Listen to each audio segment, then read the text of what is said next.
Back to the class, dear children. Good morning again. Good morning, dear good looking cute children. वापस आइए class में। हमने बेटा packing fraction निकालना सीखना है। अभी कुछ बातें बची रह गई हैं, परेशान होने की ज़रूरत नहीं है। 5 मिनट टाइम देंगे, 5 से 7 मिनट में सारा समूचा टॉपिक हम लोग समाप्त कर देंगे। Then you start owning this concept, right. So अब आपने पैकिंग फ्रैक्शन निकालना सीख लिया। किसका? सिंपल क्यूबिक अरेंजमेंट का पैकिंग फ्रैक्शन निकालना सीख लिया। कितना वैल्यू है? 52.4%। टेक्स्ट बुक के हिसाब से चले तो 52.4% of the total space of the unit cell is being occupied by solid sphere in case of simple cubic arrangement. Ownership done, side करिए उसको, सीख गए उस बात को हम लोग। दूसरी बात, अब आपने सीखा बॉडी सेंटर्ड क्यूबिक का पैकिंग फ्रैक्शन का वैल्यू कितना होता है। बॉडी सेंटर्ड क्यूबिक के पैकिंग फ्रैक्शन का वैल्यू निकालना सीखा हम लोगों ने 68%, 0.68।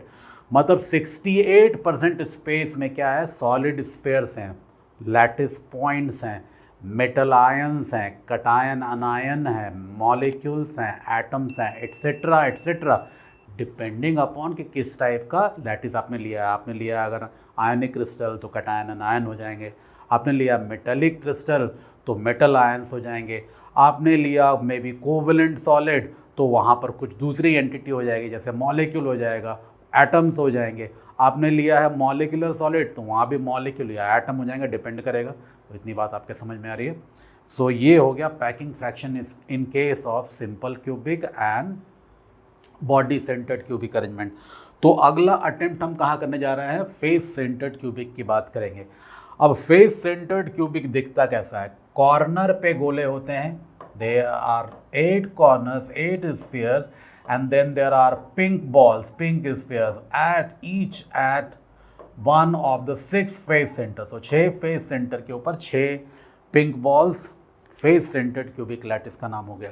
इतनी बात आपके समझ में आ रही है। तो एक एक करके इसको सीखेंगे हम लोग। Packing fraction topic head in case of face centred cubic lattice. Let's start going, let us draw the structure. हम लोग इंडिजिनाइज्ड खुद से अपनी हैंड राइटिंग में स्ट्रक्चर ड्रॉ करके देखेंगे क्लियरली बनता है या नहीं बनता है। आपकी बात क्लियरली समझ में आया, इसलिए आपके साथ साथ मैं भी ड्रॉ कर रहा हूँ यहाँ पे। सो गोलों की पोजीशनिंग क्या है बेटा? They are at the 8 corners, perfectly set, wonderful. और इसके अलावा कहाँ है? कौन सा बच्चा क्विकली बता देगा मुझे? और इसके अलावा गोले हैं 6 फेसेस के फेस सेंटर के ऊपर है। बड़ी स्पष्ट सी बात है। सो ये एक, इसको डिफरेंशियल कलर से दिखाने की कोशिश करूँ मैं, दिखना चाहिए ऐसा कलर। ब्लैक लूँगा तो कैसा लगेगा? तुमने सोचा कभी ब्लैक बोर्ड पे ब्लैक इंक से लिखा जाए? कुछ भी नज़र नहीं आएगा। मैं तुमको कभी एक्सपेरिमेंट करके दिखाऊंगा। तो फिलहाल यहाँ पर एक face centre, green ball, green sphere, यहाँ एक हो गया बेटा, एक बॉटम स्फीयर हो गया, एक टॉप, एक पीछे बैक और एक फ्रंट, ऐसे बना लेंगे इस तरीके से। सो ये 6 गोले यहाँ पे हो गए। ये परफेक्ट अरेंजमेंट हो गया फेस सेंटर्ड क्यूबिक लैटिस का। सब लोगों ने ड्रॉ कर लिया अपने नोटबुक में? सब लोगों ने ड्रॉ करना है। यू हैव टू होन this skill of writing and drawing. Solid state is all about imagination. मैंने तुमसे सिर्फ अभी सिंपल बातें की हैं, लॉली कैटेगरी की बातचीत। They are known as lollipop, simple ordinary damn easy stuff, understand. तुम बोलोगे कुछ क्वेश्चन डिफिकल्ट भी कराऊंगा जिससे तुमको समझ में आएगा मैं क्या बोल रहा हूँ यहाँ पे। बेटा आप आगे मुझे बताइए, आप पहले तो रैंक निकालिए, आप टूट जाइए इसके ऊपर, गिर जाइए इसके ऊपर और रैंक निकाल के फटाफट पास बताइए। Now you do it very ruthlessly. Rank का डेफिनेशन क्या होता है? Number of solid spheres per unit cell. अब इसका वैल्यू कितना हो जाएगा? ये बिंदास 8 × 1/8 + 6 × हाफ लिखते हैं। ये सारे बच्चों को पता है हाफ लिखते हैं। ये 6 × हाफ, ये क्या आइटम है? ये मेरे समझ में नहीं आता। 6 तो आ रहा है because there are 6 face centre sphere. Half मतलब क्या? इस गोले का नेट कंट्रीब्यूशन इस क्यूब के लिए 1/2 ही है क्या? 1/2 ही लगता है टीचर, समझ में तो आ रहा, 1/2 ही लगता है। क्या आप डायग्राम बना के दिखा सकते हैं टीचर? मैं बिल्कुल कोशिश करूंगा बेटा, मैं डायग्राम बनाऊंगा नहीं, मेरे पास है। तुम ये देखो, ये फेस सेंटर बोला है। अगर ये फेस, इस फेस की बात कर रहा हूँ मैं, तो ये फेस तुमको दिख रहा है, ये क्यूब 1 और क्यूब 2 दोनों क्यूब में शेयर है। और ये जो गोला है फेस सेंटर का, ये आधा इधर और आधा इधर है। आधे इधर जाओ, आधे उधर जाओ। कौन सी मूवी का डायलॉग, कौन सा बच्चा बताएगा जल्दी से क्विकली। तो आधा स्फीयर इस क्यूब में और आधा स्फीयर इस क्यूब में आ रहा है, तो इसके लिए इसका नेट कंट्रीब्यूशन हाफ ही तो हो जाएगा। एब्सोल्युटली क्लैरिटी, एब्सोल्यूट क्लैरिटी है ये, क्रिस्टल क्लियर हो गया मामला। तो 1/2 क्यों लेते हैं, हमारे समझ में आ गई बात, हमारे मतलब तुम्हारे समझ में आनी है बात। Understand all of you. So एक फेस सेंटर गोले का नेट कंट्रीब्यूशन एक क्यूब के लिए 1/2 हाफ लिया जाता है। Logic based visualisation, mental visualisation की बातचीत है, हमें विजुअलाइज भी करना है और मैं तुम्हें यहाँ सपोर्ट करने की कोशिश भी कर रहा हूँ। मैं सपोर्ट नहीं कर रहा, ये प्लेटफॉर्म तुम्हें सपोर्ट कर रहा है। Understand all of you. वापस आइए यहाँ पे आप। सो रैंक आपको दिख रहा है, यहाँ से रैंक का वैल्यू 4 आ जाएगा। Now it has become very hassle free. अब हम बिल्कुल कंफर्टेबल हो गए हैं, ये बिंदास लिखेंगे, चूँकि अब हमें समझ में आ गया है कि आप टीचर क्या बोल रहे थे। चलो बड़ी अच्छी बात है। रैंक निकालने के बाद अपन लोग आ जाएंगे, कूद जाएंगे नियरेस्ट नेबर डिस्टेंस। अच्छा, मैं NND लिख के छोड़ देता हूँ, मैं इसको पूरा लिखता हूँ जिससे मेरी बात समझ में आए। कभी कभी मेरा प्रोनाउंसिएशन बड़ा फ़नी हो जाता है, सो 2 वर्ड एक दूसरे में घुस जाते हैं, इंटरमिंगल कर जाते हैं, तो मैं पूरा लिखता हूँ। नियरेस्ट नेबर का स्पेलिंग कौन सा बच्चा बताएगा मुझे? Neighbour and distance, this is what I meant. Nearest neighbor distance by the way is always equal to 2r. so a के टर्म में कितना हो जाएगा ये निकालना। अब तुम मुझे एक बात ये बताओ, क्या ये कॉर्नर वाला गोला इस कॉर्नर वाले गोले को इस तरीके से टच कर रहा है क्या? मैं तुमसे पूछ रहा हूँ, I am just asking. So क्या ये लिखना हम अफोर्ड कर सकते हैं, a is equal to 2r? Can we write a is equal to 2r? लिखा जा सकता है? तुम बोलोगे बिल्कुल लिखा नहीं जा सकता है। तुम ये परसेप्शन से बोल रहे हो, तुम्हारे दिमाग में तुम्हारा एक इमेजरी क्रिएट हुआ है कि नहीं टीचर ये तो नहीं हो सकता, क्योंकि फेस सेंटर का गोला डेफिनेटली इंटरफेयर कर रहा होगा, जिससे कि 2 कॉर्नर के गोलों एक दूसरे को टच तो नहीं कर पाएंगे। आपकी बात सही तो लग रही है, लेकिन दिख भी रहा है दिमाग से। लेकिन अगर आप कोई अच्छा सा डायग्राम दिखा देते तो बिल्कुल क्लियर हो जाता। चलो मैं दिखाता हूँ तुमको डायग्राम। मैंने कहा इसको ज़रा क्लीन करो, मैं पहले let me clean this perfectly. अब ये क्लियर हो गया, ये मैं तुमको समझा चुका डायग्राम, ये देख चुके हम लोग।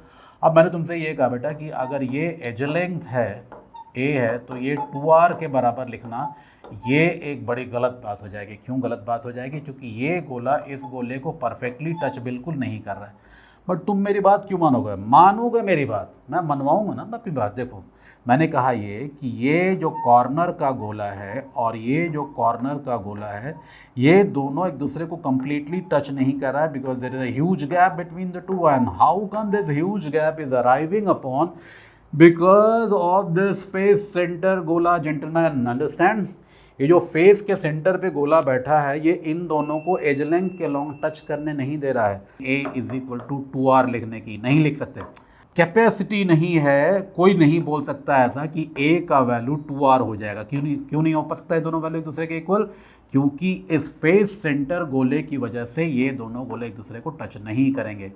तो अब मुद्दा वहीं अटक गया कि ये नहीं बोलेंगे, ये तो समझ में आ गया।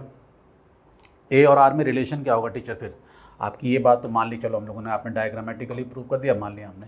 अब तुम ये देखो, अगर तुमको दिख रहा है यहाँ पे ये r, ये 2r और ये r, क्या ये फेस डायगोनल के लॉन्ग r, 2r और r, 4r क्या फेस डायगोनल के लॉन्ग हो जाएगा क्या?